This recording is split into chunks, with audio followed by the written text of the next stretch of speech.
الحمد لله رب العالمين والعاقبة للمتقين والصلاة والسلام على سيد الأنبياء والمرسلين وعلى آله وصحبه أجمعين.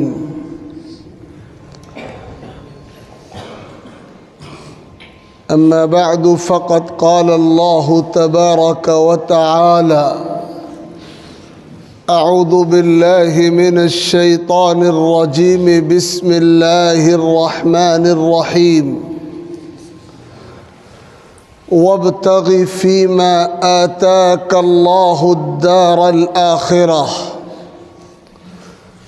ولا تنس نصيبك من الدنيا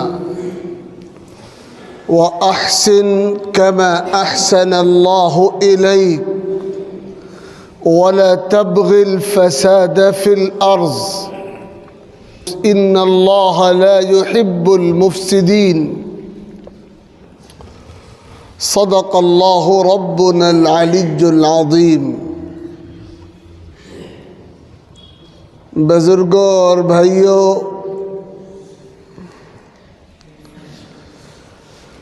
اللہ رب العزت نے اپنی کتاب مقدس قرآن مجید میں ہمارے لیے اور آپ کے لیے اور قیامت تک آنے والے تمام انسانوں کے لیے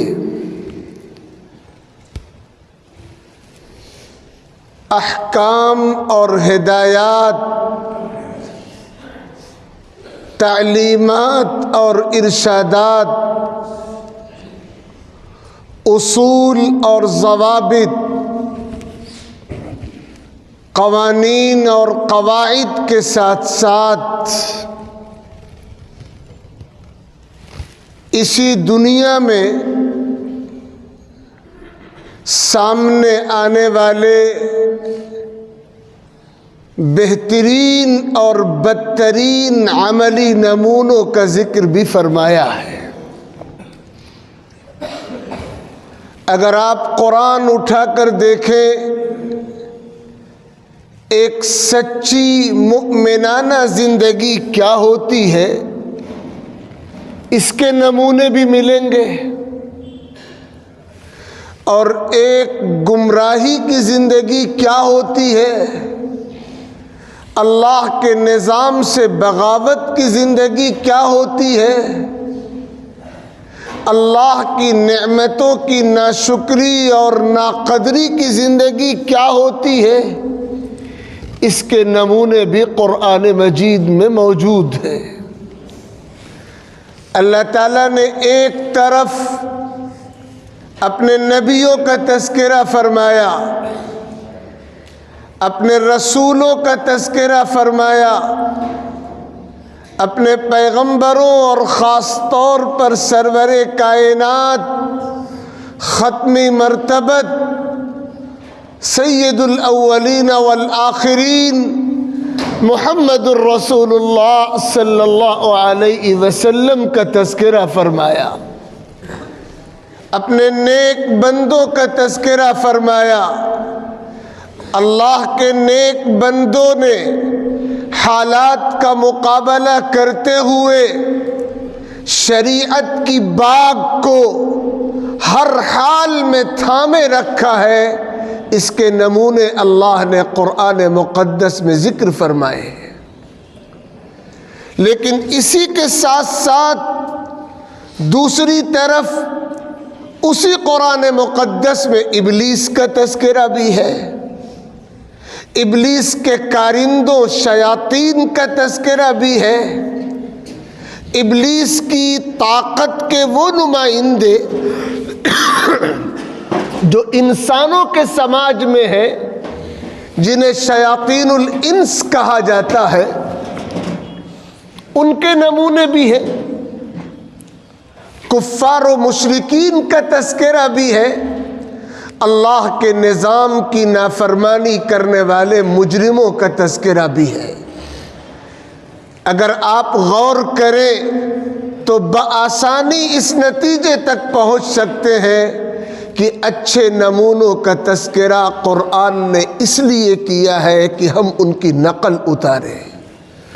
اور خراب نمونوں کا بیان اس لیے کیا ہے کہ ہم ان کے نقش قدم پر چلنے سے اپنے آپ کو محتاط رکھیں، دور رکھیں، اور ان کے کردار کی نقل اتارنے سے آخری حد تک ہم پرہیز کریں۔ میں نے خطبے میں قرآن مجید کے 20ویں پارے کی سورۃ القصص کی ایک آیت تلاوت کی۔ یہ آیت اس پورے تذکرے کے سلسلے میں آئی ہے جو اللہ تعالیٰ نے قرآن مجید میں اپنے انتہائی گستاخ، نافرمان اور ناشکرے اور مجرم بندے قارون کے بارے میں ذکر فرمایا ہے۔ اللہ تعالیٰ کے بندوں میں اور خاص طور پر حضرت موسیٰ علیہ السلام کے قریبی رشتہ داروں میں اور ان کی امت میں ایک شخص قارون نامی گزرا ہے، جس کو اللہ تعالیٰ نے بے پناہ دولت سے نوازا تھا، اور قرآن کے بیان سے تو ایسا محسوس ہوتا ہے کہ اللہ تعالیٰ نے اس کو اتنی دولت عطا فرمائی تھی کہ آج دنیا میں پہلی صف کے جتنے بھی دولت مند ہیں ان سب کے پاس ملا کر مجموعی طور پر اتنا سرمایہ نہیں ہے جتنا سرمایہ اکیلے اللہ تعالیٰ نے اس کو عطا فرمایا تھا۔ وَآتَيْنَاهُ مِنَ الْكُنُوزِ، ہم نے اتنے خزانے دیے تھے، ایسی دولتیں عطا فرمائی تھی، ایسی نعمتیں عطا فرمائی تھی کہ جن کا تصور نہیں کیا جا سکتا، لیکن بجائے اس کے کہ اللہ کا وہ بندہ ایمان کے راستے پر آتا، دولت جو اللہ تعالیٰ نے عطا فرمائی تھی اس دولت کی سچی قدر کرتا، اللہ تعالیٰ کا شکر گزار بنتا، اپنی ضرورتیں پوری کرنے کے ساتھ ساتھ بندوں کے حقوق کا خیال رکھتا، اور اس کی دولت اسے تکبر سے اور نخوت سے اور غرور سے بچاتی، اور وہ دین کے تقاضوں کے لیے اپنی دولت کو خرچ کرتا۔ لیکن اس کے بجائے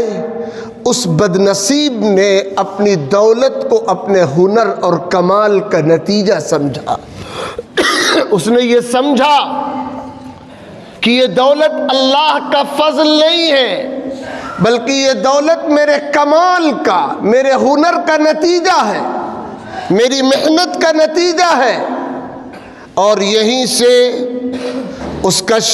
کا سفر مائنس کی طرف شروع ہوا، نعمتوں کی ناقدری اور اللہ تعالیٰ کی نعمتوں کی ناشکری اور اللہ تعالیٰ کی قدرت کا انکار اور ملنے والی ہر چیز کو اپنے ذاتی کمال کا نتیجہ سمجھنا، یہ وہ پوائنٹ ہے کہ جہاں سے انسان کا سفر عروج کے بجائے زوال کی طرف شروع ہوتا ہے۔ نتیجہ یہ ہوا کہ اللہ تعالیٰ نے اس کو ایسی بدترین سزا دی کہ ایسی سزا کا تصور بھی کیا جائے تو رونگٹے کھڑے ہو جاتے ہیں۔ قرآن میں آیا فَخَسَفْنَا بِهِ وَبِدَارِهِ الْأَرْضِ فَمَا كَانَ لَهُ مِنْ فِئَةٍ يَنْصُرُونَهُ مِنْ دُونِ اللَّهِ وَمَا كَانَ مِنَ الْمُنْتَصِرِينَ، ہم نے اس کو اس کی پوری دولت و جائیداد سمیت زیر زمین دھسا دیا، زمین میں دھسا دیا گیا اس کو، اور جب یہ عذاب اس پر اتارا جا رہا تھا تو اس کا کوئی مددگار سامنے نہیں آیا، نہ وہ خود اپنا بچاؤ کر سکا، نہ کوئی ایسی جماعت لا سکا، کوئی ایسا جتھا لا سکا جو اس کی مدد کرے۔ اور اس کے جرم کی نقد سزا اس کو دنیا میں مل گئی، اور آخرت میں جو سزا ملنے والی ہے وہ تو اتنی سخت ہے کہ اس کا تصور نہیں کیا جا سکتا۔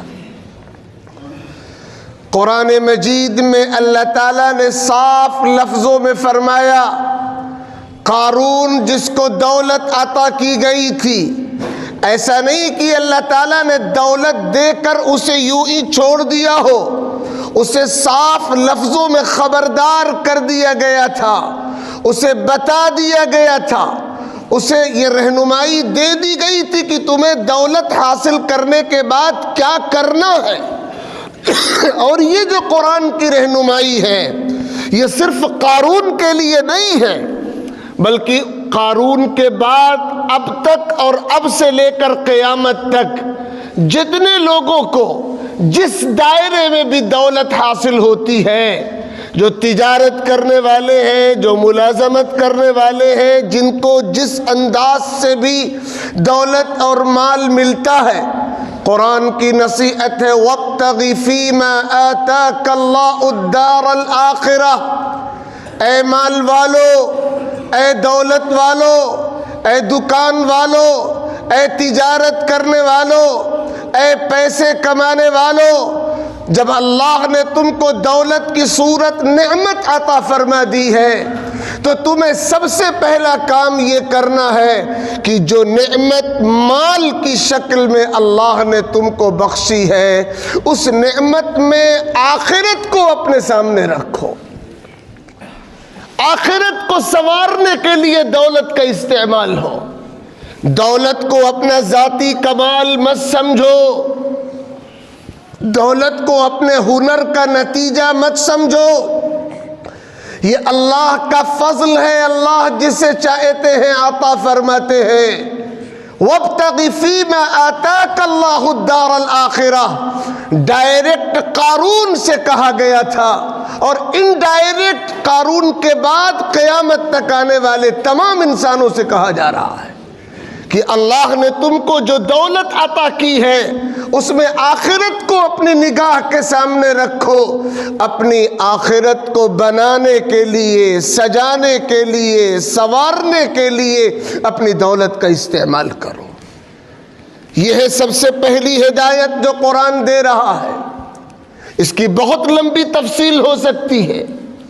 اور دوسری بات فرمائی وَلَا تَنْسَ نَصِيبَكَ مِنَ الدُّنْيَا،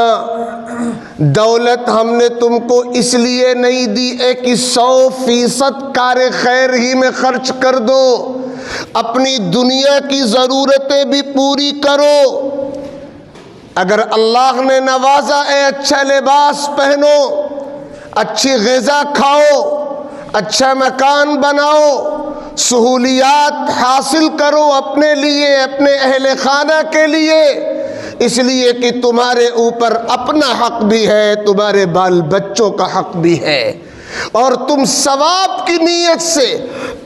اور اللہ تعالیٰ کے حکم کی تعمیل کی نیت سے اپنے اوپر خرچ کرو گے تو بھی اجر ملے گا، اپنے بال بچوں پہ خرچ کرو گے تو بھی اجر ملے گا۔ حدیثوں میں تو یہاں تک فرمایا گیا کہ اگر تم اچھی نیت سے اپنی شریک حیات کے منہ میں کوئی لقمہ رکھو گے تو اس پر بھی اجر ملے گا۔ اسلام رہبانیت کا دین نہیں ہے، اسلام سنیاس لے لینے کی تلقین نہیں کرتا، اسلام تاکید کرتا ہے کہ انسان سماج میں رہے، انسان سوسائٹی میں رہے، اور اسلام ہی کے پیغمبر کی یہ ہدایت ہے المسلم الذي يخالط المسلمين ويصبر على اذاهم خير من المسلم الذي لا يخالط المسلمين ولا يصبر على اذاهم۔ جو مسلمان اپنوں کے سماج میں رہتا ہے اور کڑوی کسیلی برداشت کرتا ہے، مشقتوں کو انگیز کرتا ہے، دشواریوں کو برداشت کرتا ہے، وہ اس مسلمان سے بہتر ہوتا ہے جو سماجی زندگی نہیں گزارتا، سماج سے الگ تھلگ اکیلے رہتا ہے، نہ اس کو سماج سے واسطہ پڑتا ہے، نہ الجھنوں سے سابقہ پیش آتا ہے۔ اسلام تو یہ تشکیل کرتا ہے، اس لیے اسلام رہبانیت کا اور دنیا کو چھوڑ دینے کی تعلیم دینے والا دین نہیں ہے۔ اسی لیے دولت حاصل کرنے والوں سے کہا گیا کہ پہلا کام یہ کرو کہ دولت کو اپنی آخرت بنانے کے لیے استعمال کرو۔ یہ ہے تمہاری اصل سوچ جو اسلام تمہارے دماغوں میں پیدا کرنا چاہتا۔ اور دوسری بات فرمائی کہ اپنی ضرورتیں بھی پوری کرو۔ ایسا نہ ہو کہ اپنی ضرورتیں پوری نہ کرو، اپنے بال بچوں سے ہاتھ کھینچ لو، نہیں، تمہاری ذمہ داری ہے اپنے حقوق بھی ادا کرو، اپنے بال بچوں اہل خانہ کے حقوق بھی ادا کرو۔ اور تیسری ہدایت وَأَحْسِن كَمَا أَحْسَنَ اللَّهُ إِلَيْكَ، اللہ نے تم پر احسان کیا ہے کہ تم کو دولت دی ہے، تمہارا کوئی کمال نہیں، تمہاری پیشانی پہ کوئی تمغہ نہیں ہے کہ تمہیں کو دولت ملنی چاہیے تھی، فلاں کو نہیں ملنی چاہیے تھی، یہ اللہ کا انعام ہے کہ اللہ نے تم کو دولت دی ہے۔ تو جیسے اللہ نے تمہارے ساتھ احسان کا معاملہ کیا ہے، تم اللہ کے کمزور بندوں کے ساتھ احسان کا معاملہ کرو، غریبوں کا حق ادا کرو، ضرورت مندوں کا حق ادا کرو، احسان سمجھ کر نہیں، ان کا حق سمجھ کر، اپنا فرض سمجھ کر، اور یہ سمجھ کر کہ تمہارے مال میں ان کا حصہ ہے، جیسے تمہارے مال میں اللہ کا حصہ ہے، تمہارے مال میں تمہارا حصہ ہے، ایسے ہی تمہارے مال میں اللہ کے غریب بندوں کا بھی حصہ ہے۔ اور چوتھی بات فرمائی گئی وَلَا تَبْغِ الْفَسَادَ فِي الْأَرْضِ، زمین میں فساد اور بگاڑ مت پھیلانا۔ اگر تم کو اللہ نے دولت دی ہے تو کسی پر ظلم مت کرنا، کسی کا استحصال مت کرنا، کسی کو دھوکہ مت دینا، کسی کو نقصان مت پہنچانا، کسی کے ساتھ فراڈ مت کرنا، کسی کا استحصال مت کرنا، کسی کا خون مت چوسنا، اور کسی کو حقیر مت سمجھنا، اور کسی کے مقابل میں اپنے آپ کو برتر اور اس کو کمتر مت سمجھنا۔ یہ وہ ہدایات ہیں جن کا اخلاقی زندگی سے بھی تعلق ہے، معاشرتی زندگی سے بھی تعلق ہے، اور معاشیاتی زندگی سے بھی تعلق ہے۔ اللہ کو فساد مچانے والے پسند نہیں ہیں۔ یہ ہدایات سب سے پہلے قارون کو دی گئی تھی، اور قرآن میں یہ ہدایات اس لیے نقل ہوئی ہے کہ یہ قارون کے لیے خاص نہیں ہے۔ قارون کے بعد جتنے لوگوں کو اللہ جس دائرے میں دولت عطا فرما رہے ہیں ان کے لیے یہی ہدایات ہیں کہ دولت حاصل کرنے والے افراد اپنی آخرت کو سنوارنا سب سے پہلے اپنے پیش نگاہ رکھیں، اور اپنی دولت میں اپنے نفس کے اور اہل خانہ کے حقوق بھی ادا کرتے رہے، اور غریبوں کا تعاون بھی کرتے رہے، خوش اسلوبی کے ساتھ اور جذبہ ہمدردی کے ساتھ، اور کسی بھی فساد سے، ظلم سے، استحصال سے، اور دوسروں کو دھوکہ دینے اور نقصان پہنچانے کی ہر لعنت سے اپنے آپ کو آخری حد تک بچائے رکھے۔ یہ ہے وہ اصول جو اللہ تعالیٰ نے قرآن مجید میں دولت کے حوالے سے دیے ہیں۔ ہمارے لیے یہ قرآنی اصول نسخہ کیمیا، نسخہ شفا، نسخہ ہدایت کا مقام رکھتے ہیں۔ اگر ہم سچے دل سے ان اصولوں کو سمجھ لیں اور اپنی زندگی میں ان کو برتنے والے بن جائیں تو پھر ہم دیکھیں گے کہ کیسی سکینت، کیسی رحمت ہماری اپنی زندگی میں اترتی ہے، اور کیسا سکون پورے سماج اور معاشرے میں نافذ ہو کر رہتا ہے۔ اللہ رب العزت کہنے والے گنہگار کو بھی عمل کی توفیق عطا فرمائے، آپ جملہ صائبان کو توفیق عمل سے مالا مال فرمائے، آمین۔ وآخر دعوانا ان الحمد للہ رب العالمین۔